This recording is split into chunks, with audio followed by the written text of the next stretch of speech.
I went on a little hiking trip with my dad to Shasta, California, a small town in Northern California near the Oregon border. Shasta is home to a potentially active volcano named, of course, Mt Shasta. There are many trails on Mt Shasta, so my father and I were excited to do some hiking. We drove up to the side of the mountain to the parking lot in which one of the trails begins. I believe it was called the Old Ski Bow Trail.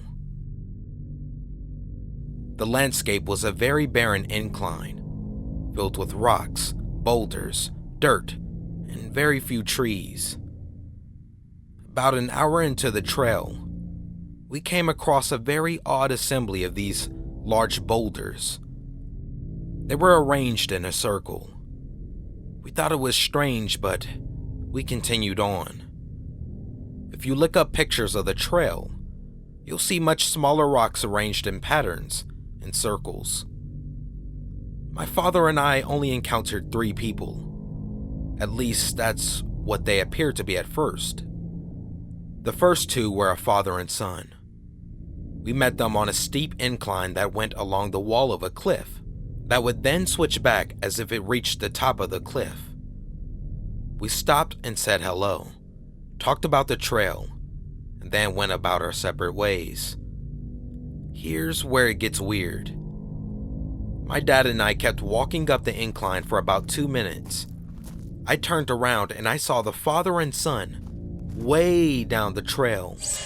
It should have taken them at least 20 minutes to get down to where they were.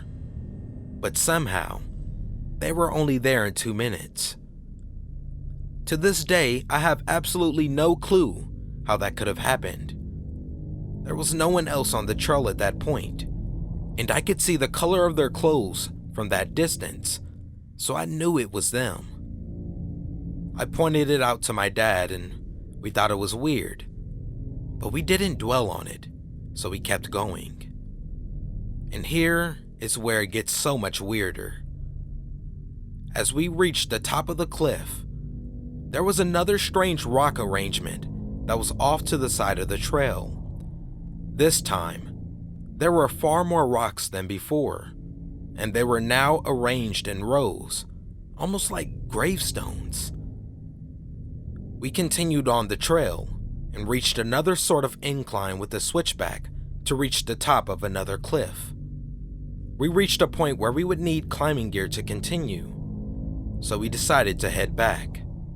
When we turned around, I saw a man standing among the rocks, staring at us.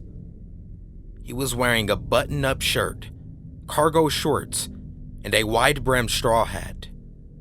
He was at a distance where I should have been able to make out his facial features, but it was almost as if he had none.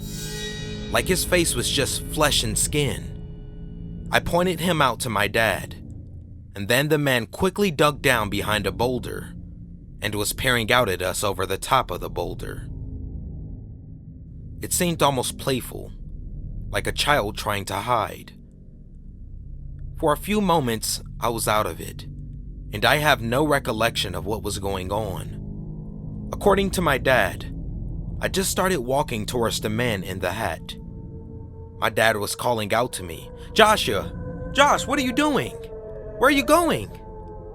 And then I came to. I was standing right at the edge of a cliff. It was a huge drop, enough to kill me or seriously injure me. My dad grabbed me and pulled me back into the trail. He told me to stay put, and my dad went down to the boulders to search for the man. But he wasn't there. There was nowhere for him to go except up or down the trail. It didn't make any sense. He just disappeared. I have no idea what was going on in that trail, and I have no explanation for it. I told this story many times to family and friends, and no one has an explanation. I've done research and found similar stories about encounters with a man with no facial features wearing a hat. I've also read that the Native American tribes from the area viewed Mt Shasta as a holy site. They believe it could act as a portal to other dimensions, and that it is guarded by spirits who would potentially harm anyone who tried to go up the volcano. If anybody has any similar experiences or any insight at all, I would love to hear. Please share anything you have to offer. Thanks for listening.